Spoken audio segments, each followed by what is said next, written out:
Today, we're diving into a really fascinating film from 2010 called Three Magic Words. Now, this isn't your typical movie night flick. It was actually designed to be an experience, something that could awaken a new level of consciousness within you. The whole film really hinges on one central question, and I want to ask it to you directly. Could a simple three-word phrase completely change your entire reality? It's a huge claim, right? But it's the very foundation of the journey this film takes us on. So let's see what this is all about.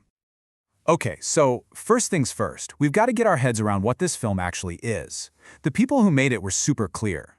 This isn't just about entertainment. They built it to be a metaphysical journey, an experience that could literally spark a real shift inside the person watching. What makes this film so unique is its DNA.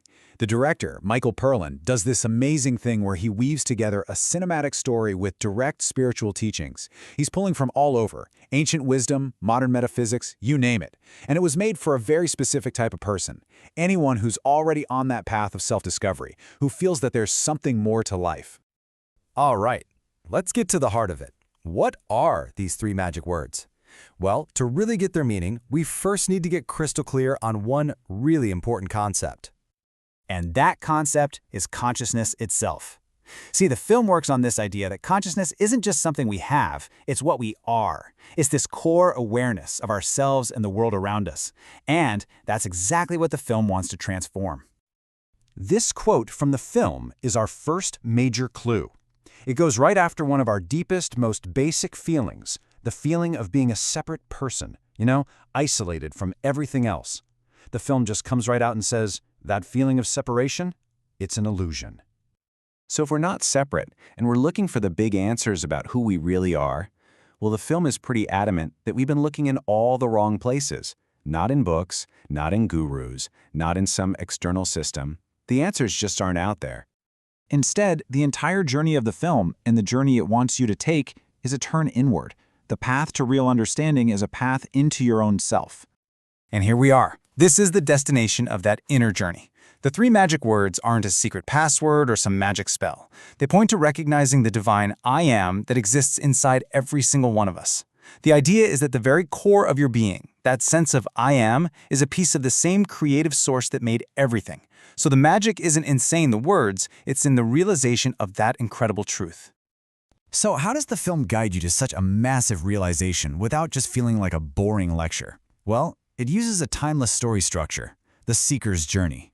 Let's break down how that plays out. The film follows a young woman who basically represents all of us on this path. It starts with that all-too-familiar feeling of being lost, disconnected. That feeling is what kicks off her inner quest, where she starts getting these insights from different teachers and visions. This leads to this gradual unfolding of her own awareness, and it all culminates in that final, amazing step, realizing her true nature is divine. It's basically a roadmap for our own awakening.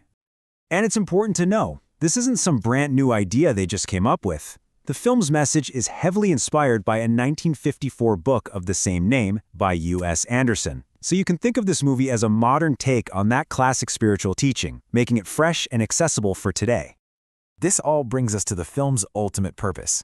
Seriously, it wasn't made just to be analyzed or talked about. It was designed from the ground up to be a functional tool for your own personal transformation. And the way people reacted to it was fascinating. It was like two different worlds.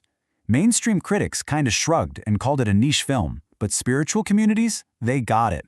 They saw it for exactly what it was meant to be, a spiritual tool, a catalyst for real change. For them, it wasn't just entertainment, it was a transmission of deep knowledge. That split tells you everything you need to know about who this film was really for. So what does that transformation actually feel like? Well, people who've watched it often describe it as a kind of meditative experience. It's meant to spark that big shift in perception we've been talking about. It gives a voice to those deep-down feelings of oneness that so many of us have but can't quite put into words. And maybe most importantly, it teaches that awakening isn't some far-off goal you have to work for years to get to. It's a possibility that's available right here, right now. So, a film from 2010 about inner divinity. You might be asking, why does this still matter today?